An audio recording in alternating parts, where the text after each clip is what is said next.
Stop wasting your time, who to change your life in 2024. We're guilty of wasting time. In fact, one survey found that a whopping 89% of employees admitted that they waste time at work every day. Not that that's always a bad thing. Wasting time is about recharging your battery and decluttering, says Michael Guttridge, a psychologist who focuses on workplace behavior. There is a thin line between good and bad wasting of time, however. Unplugging and recharging, building relationships, learning a new skill, and hobbies are good time wasters. Bad wasting time would be doing trivial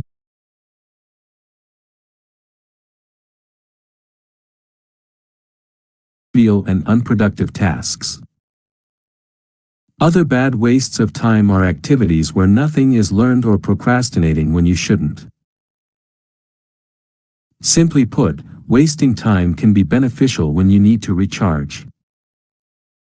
But, what if you're letting those bad wastes of time consume a bulk of your time? You can overpower those bad wastes of time by using these 8 scientifically proven hacks to stop wasting your time. 1. Try the 2-minute rule. Most of the tasks that you procrastinate on aren't actually difficult to do. You have the talent and skills to accomplish them, you just avoid starting them for one reason or another, writes author and entrepreneur James Clear. The 2-minute rule overcomes procrastination and laziness by making it so easy to start taking action that you can't say no. The first part of this rule is that if a task takes under 2 minutes or less to complete, do it immediately. Examples would be responding to an email or tossing your laundry into the dryer. The second part of this rule is that when starting new habits, it should take less than minutes to do. Obviously, there will be certain tasks that take longer, but every goal can at least get started in less than 2 minutes. And, since fear is one of the culprits of procrastination, this is an effective way of overcoming that. More importantly, the 2-minute rule encourages us to just get started. Research shows that once we get started, we perceive the task as much less aversive than we do when we're avoiding it.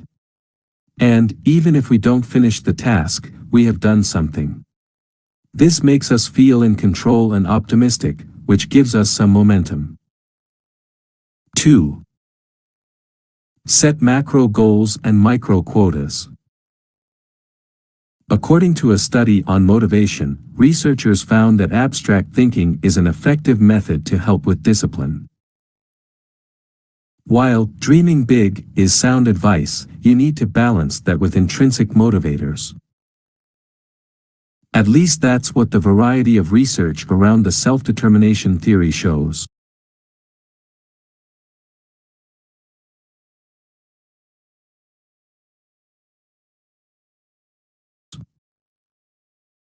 The answer is to this problem are micro quotas and macro goals. This means that your goals should be your big picture items. But, quotas are the minimum amount of work you must do daily to make your bigger goals a reality. Simply put, quotas make each day approachable. And your goals become achievable because of this. Tim Ferriss shared this example from a friend who has written more than 60 books. 2 crappy pages. That is my quota. Every day, I have to write 2 crappy pages. That's it.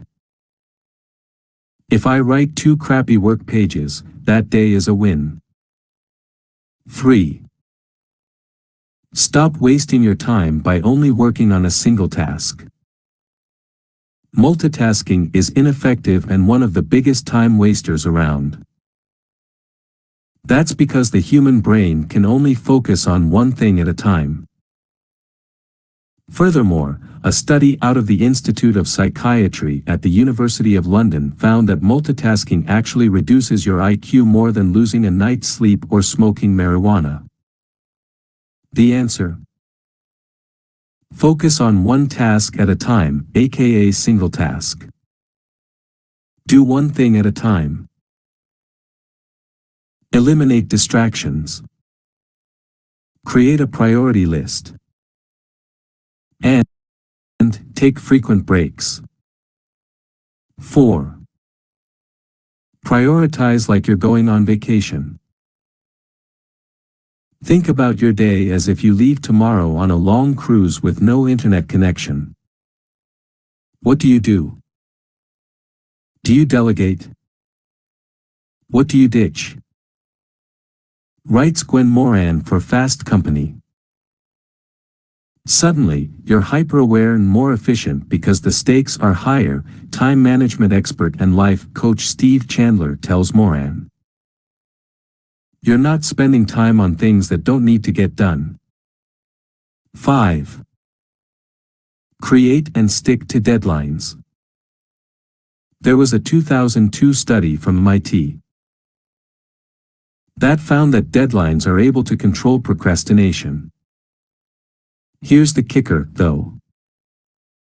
You need to announce that deadline to someone who will keep you accountable. If you don't use clear time frames for projects and goals, things lag, just go on, and interest wanes, Gal Davis of Plan Writer tells The Telegraph. If there is no deadline, there is no urgency, and whatever you are working towards might never happen, meaning that your competitors can improve their position in the market. Nicola Cook, CEO of company Shortcuts, adds, time frames create a sense of urgency and build momentum. Momentum creates speed. And money likes speed. That might be a very capitalist viewpoint, but there is something ethereal, energetic about that. Time frames increase productivity, things get done. 6. Forgive yourself. In a study of 119 first-year university students, researchers at Carleton University found that self-forgiveness for procrastinating can reduce future procrastination. Forgiveness allows the individual to move past their maladaptive behavior and focus on the upcoming examination without the burden of past acts to hinder studying, state the researchers. This may work because forgiving oneself for procrastinating has the beneficial effect of reducing subsequent procrastination by reducing negative effect associated with the outcome of an examination. In other words, we often avoid doing things that make us feel bad. That pent-up guilt of wasting time will keep repeating. But, if you forgive yourself, you'll be able to break that cycle. 7. Use the Pomodoro technique. This was a time management tool created by Francesco Cirillo. It breaks your time down into intervals, known as pomodoros. One pomodoro would equal around 25 minutes of concentrating on a task, and a short break of 3 to 5 minutes. As explained by Deuce Miranda Marquardt, the idea is to go hard at a task for a set period of time, and then take a short break. After you've completed 4 pomodoros, take a longer break of between 15 and 30 minutes. The Pomodoro technique is supposed to improve concentration and avoid multitasking. At the same time, those breaks are meant to reset and refresh your brain. And, according to one study by researchers at New York University, these breaks can improve memory and recall. 8. Identify the 4 pillars of procrastination. According to an academic study titled The Nature of Procrastination, there are 4 pillars of procrastination that influence us. Low task value. These are the tasks that we view as low value. When a task is unpleasant or boring, we try to tie it with a more enjoyable activity. Using deadlines or the 2-minute rule can help get around this. Personality.